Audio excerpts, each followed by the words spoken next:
I'm Christina Kachoukas. Welcome to Compass. A friend comes to you and says something amazing has happened. She tells you she's been abducted by aliens. You laugh and ask if she's feeling all right. That's the reaction you'd expect. But increasingly, this is the story being told by ordinary people. People who could be your neighbours. In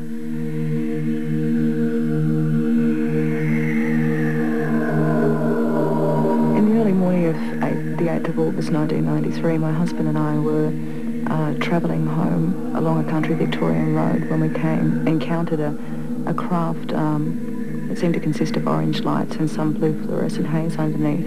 We pulled the car up and crossed the road, and as we did so, a second party pulled up behind us. As we stood on the edge of the field, a black figure appeared on the field, soon followed by 7 or 8 other figures.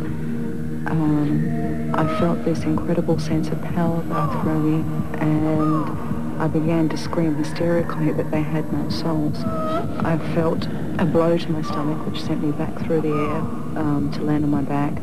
I continued to go on hysterically and eventually called on the name of God and found myself back in the car again. When we arrived home that morning, I discovered a red triangular mark beneath my navel, and I'd also begun to bleed and was hospitalised with an infection in the womb 3.5 weeks later.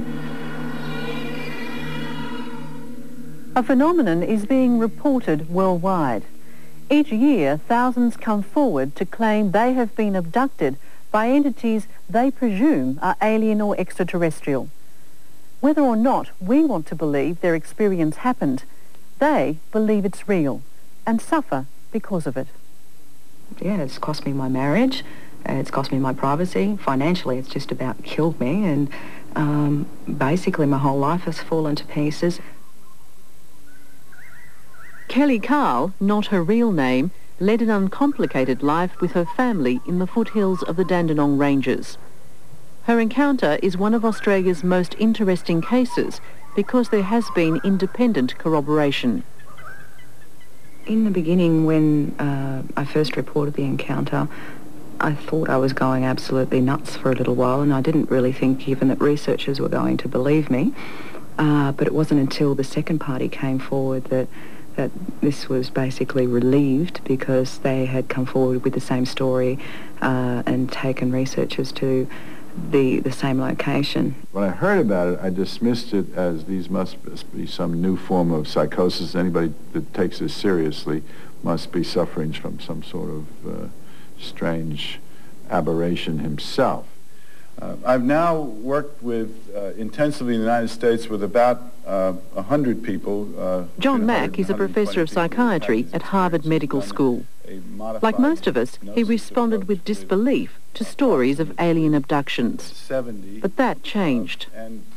These people were talking about something that, from their perspective, had happened, and they talked about it quite appropriately. And they didn't want it to be so. They would become very upset when they would hear that other people had the same experiences, because that would mean that this was probably real, because you don't have the same experience as somebody else down to minute detail unless you're being encountered by the same phenomenon. I believe that on the whole, mental health professionals are not prepared to look at this. It took John Mack more than 2 years to go public. Believing their stories has compromised his career. Colleagues warned he should have found a psychiatric reason for what people told him. But Mack took the risky road. He now travels the world addressing seminars like this one, organised by the Australian Transpersonal Association. In a suburban theatre in Sydney, this meeting is testimony to the growing interest of ordinary people in the extraordinary. In 1988, I had a UFO abduction experience. While I was in my bedroom, sitting down watching television, I noticed something grab me around the ankles. I felt a sensation of pins and needles travelling up my body, right up through to the top of my head. I felt paralysed. I could think to call out, but nothing was happening. I had no voice, basically. As I looked over to the left side of the bed, I noticed 2 other beings. They were goldish in colour. They looked angelic as far as I was concerned. and they had the large black eyes. As I looked in his eyes, there was a real connection, a real emotional feeling. I felt really safe at that point, and it was then that there was telepathic communication. It wasn't a voice in my head as such, it was more a feeling. It was then I blanked out. I regained consciousness 5 to 10 minutes later.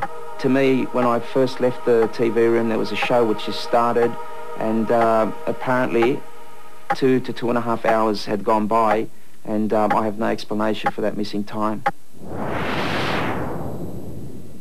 8 years on, Peter Curry is consumed by the search for knowledge about his experience. And for him too, there's been a price.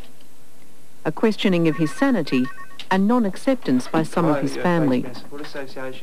Speaking to people from my culture, I'm Lebanese background, to them it's all evil, it's the devil's work, and that's hard to deal with, because I mean, it's like, these people can accept angels, they can accept heaven and earth, they can accept God without any evidence. I mean, they have the Bible as their evidence, and I get into a few discussions and people will say to me, prove UFOs exist, and I say, I don't have to. Prove God exists. And to them it's, yeah, easy, the Bible. Once a month, people who didn't know each other from all walks of life meet at Peter's home. All of them are seeking information and someone to talk to. I'd like to welcome you all here tonight. In particular, a warm welcome to Jude. And I just let you know that we do have 2 therapists present, as we do at every meeting.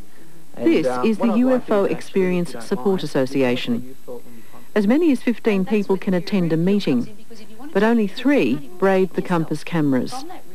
Others feared ridicule, loss of credibility, and didn't want to embarrass their families. Wary of hoaxes and people who may be mentally unstable, everyone is screened before they can join. It's not like you can go to the police station and report it and they're going to take you seriously. You know, you'll be laughed at, and that's where the whole problem starts with, you know, like, who do you turn to? I just felt incredible relief. That not that I was not mad, but there were other people out there I could talk to, which is when I got the courage to literally go to the phone book and find you.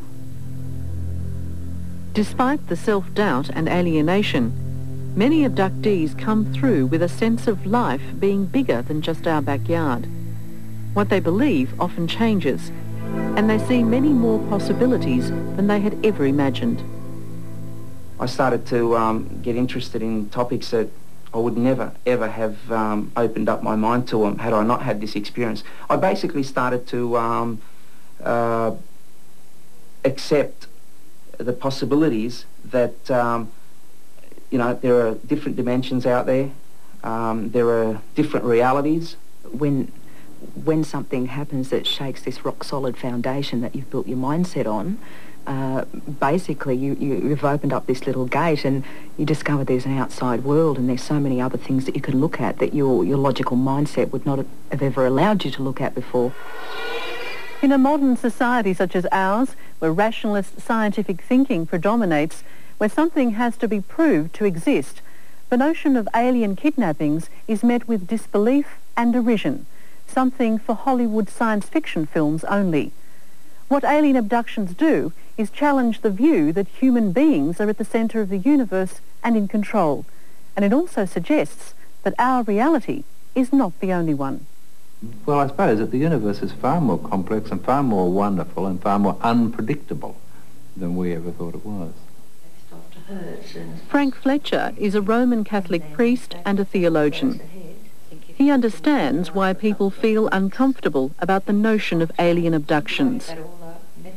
When we are talking about UFOs and alien abductions and all those things, it frightens us, first of all, to think that our world could be so subject to other forces, perhaps more powerful forces, than we can ever imagine. And the thought of the unimaginable, the unimaginably powerful, really strikes at something in our age. Our age is an age of great loneliness, really, about ourselves in the universe.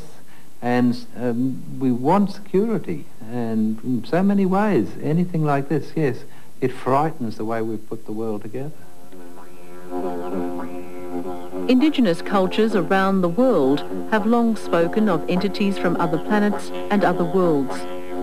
This isn't new to them, nor it seems half as frightening. Frank Fletcher's work in Aboriginal ministry in the Sydney suburb of Erskineville has shown him that the Western perspective isn't the only right one. We've had the notion that we know how things are. Then we dismiss the Eastern people, we dismiss the Indigenous people as having lived in a kind of a world of fables and foolishness. But they have much more a cosmic sense. They have much more sense that the physical and the spiritual interpenetrate. And the Aboriginal people, for example, with whom I live, they'll talk a lot about the traditional people and astral travel. The sense that they could be in other places, that they travel in consciousness and go to other places. But they talk about that very regularly. And we have to admit, if we get to know them at all, that they're, again, talking about a real experience, for something real for them. Whether extraterrestrial life is real in our physical world or not is yet to be proved. What the possibility opens us up to as human beings is immense. What these people's stories have done, perhaps, is open the gate a bit wider. The message is that the universe is very poorly known by us, and that there are incredibly wonderful, disturbing mysteries there, and that we need a science of I don't know from which to, and from that, paradoxically, from that science of I don't know, incredibly interesting information can come in to us, but that we shouldn't think that we're ever going to be able to answer the most fundamental of questions about ourselves in the universe. The person who's truly alive comes to break through. That's why I think, however traumatic the alien abduction, it seems that it becomes a breakthrough experience, and later on the person finds their life is larger, their conscience is larger, the universe is larger for them. Opening the gate to the universe.